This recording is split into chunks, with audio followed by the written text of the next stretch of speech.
Bonjour, salut à toi, shalom. Je suis dans la joie de te retrouver encore sur notre émission Je médite sur notre chaîne Maranatha Télévision. Nous sommes ensemble cette semaine pour partager la parole de Dieu. Nous sommes ensemble cette semaine pour pouvoir méditer ensemble la parole. Voilà pourquoi nous voulons sans plus tarder prendre un temps de prière. Nous allons lire la parole et partager quelques éléments. Nous sommes toujours dans les épîtres de Paul aux Philippiens. Nous sommes dans le chapitre 1er, mais prions le Seigneur pour ce temps. Éternel Dieu vivant, Créateur du ciel et de la terre, tu nous as fait la grâce aujourd'hui encore d'avoir la vie et nous voulons te témoigner toute notre reconnaissance en nous approchant de ta parole, Seigneur. Qu'elle nous fasse du bien encore ce matin, cet après-midi, ce soir, quelle que soit l'heure à laquelle mon frère est en train de suivre cette émission. Fais-nous du bien, Seigneur. Aide-nous afin que d'un commun accord, nous puissions être nourris. Que je sois un instrument de bénédiction pour ton peuple qui suit cette émission et que cette émission soit une bénédiction pour moi également. Que l'honneur et la gloire reviennent à toi seul, Père, au nom puissant de ton Fils Jésus. Amen. Voilà, bien-aimés, nous lisons notre texte dans le livre de l'Épître de Paul aux Philippiens, chapitre 1er, du verset 15 au verset 18. Lisons la parole de Dieu. Quelques-uns, il est vrai, prêchent Christ par envie et par esprit de dispute. Mais d'autres le prêchent avec des dispositions bienveillantes. Ceux-ci agissent par amour, sachant que je suis établi pour la défense de l'Évangile. Tandis que ceux-là, animés d'un esprit de dispute, annoncent Christ par des motifs qui ne sont pas purs et avec la pensée de me susciter quelques tribulations dans mes liens. Qu'importe, de toute manière, que ce soit par l'apparence, que ce soit sincèrement, Christ n'est pas moins annoncé. Je m'en réjouis et je m'en réjouirai encore. Parole glorieuse de notre Seigneur Jésus-Christ. Bien-aimés, je voulais partager une courte méditation par rapport à ce texte. Comme nous le savons, l'apôtre Paul continue d'écrire. Il est l'auteur de plusieurs épîtres, dont cette épître aux Philippiens, une église de Philippe qu'il a bâtie et à qui il envoie cette lettre qu'il écrit avec son fils spirituel Timothée. C'est ce que nous avons médité précédemment. Et l'apôtre Paul donne quelques précisions ici concernant la manière dont Christ est prêché. La prédication de Christ, c'est l'œuvre de Dieu.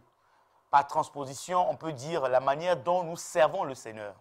On peut dire la manière dont nous faisons les choses pour Dieu. Il est vrai que quand nous venons au Seigneur, nous sommes gagnés pour le Seigneur, nous sommes zélés, nous avons l'envie, nous avons la détermination, nous avons le zèle. Mais nous devons apprendre à maintenir ce zèle-là dans la durée, avec de bonnes dispositions. Parce que l'apôtre Paul s'est rendu compte que quelques-uns, c'est ce qu'il dit, quelques-uns, il est vrai que quelques-uns, c'est un fait. Ce n'est pas quelque chose que l'apôtre Paul est en train d'imaginer. C'est des faits qui sont réels, que nous avons des bien-aimés dans l'Église qui ne servent pas le Seigneur avec une bonne disposition, qui ne servent pas le Seigneur avec la volonté de voir Christ glorifié, qui ne servent pas le Seigneur avec la volonté de voir les âmes être sauvées, qui ne servent pas le Seigneur avec la détermination de voir l'amour fraternel se manifester dans la communauté. Ils le servent, ils le prêchent par envie, afin de susciter la jalousie, afin de créer un sentiment mauvais dans le cœur, afin de pouvoir créer de la compétition, ou je ne sais pas comment on peut appeler ça. Bien-aimé, je voulais t'interpeller, si tu fais partie de ceux-là, ce soir, à revoir ta manière de servir le Seigneur. Comment sers-tu le Seigneur? Comment bâtis-tu l'œuvre de Dieu? Il y en a d'autres qui ont commencé avant nous. Les apôtres ont bâti, ils ont posé les fondements. Ces fondements sont posés, mais nous devons bâtir sur ces fondements. Ces fondements, c'est la parole de Dieu. Ces fondements, c'est la prière. Ce sont les bonnes dispositions. Mais sur base de quelles dispositions sers-tu le Seigneur? Sers-tu le Seigneur pour pouvoir plaire au pasteur? Sers-tu le Seigneur pour pouvoir montrer que moi aussi je peux faire, moi aussi je sais faire? Sers-tu le Seigneur pour pouvoir montrer que je peux faire que l'autre? Pour pouvoir répondre à un appel à la compétition? Pour dire que non, comme il a agi comme ça, il verra que moi aussi, je peux faire encore mieux.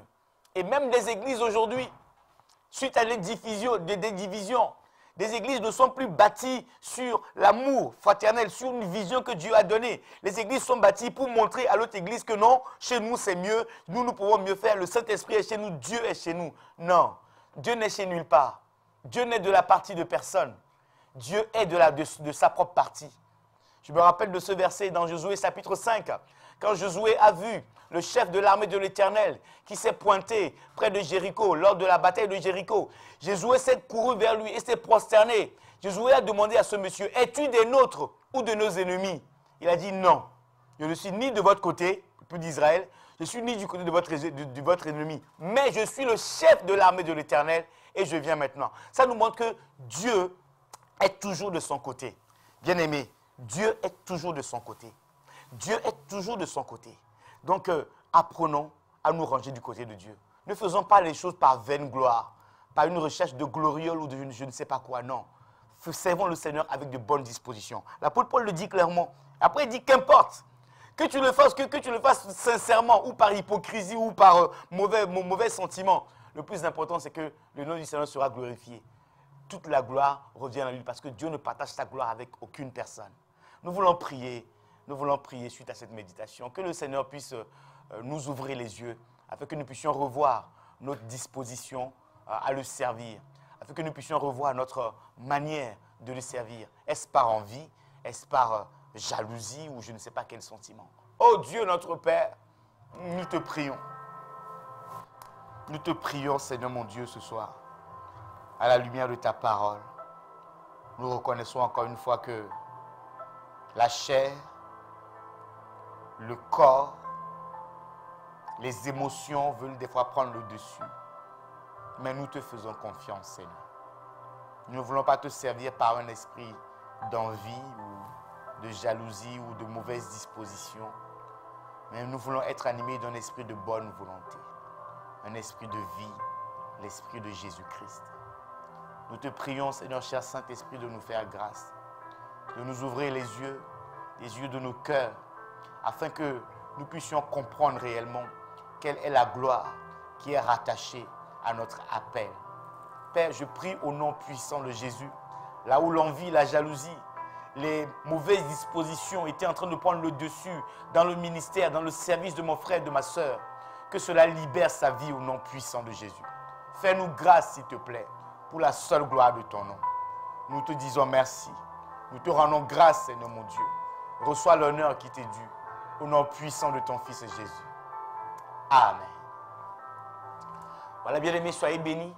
Continuez de nous suivre sur notre canal, notre chaîne Maranatha Télévision, canal 142 de Rao Télécom, ainsi que sur la chaîne YouTube. Et nous sommes disponibles également sur la radio www.maranathatv.fr. Soyez bénis, je vous dis à très bientôt. Ciao.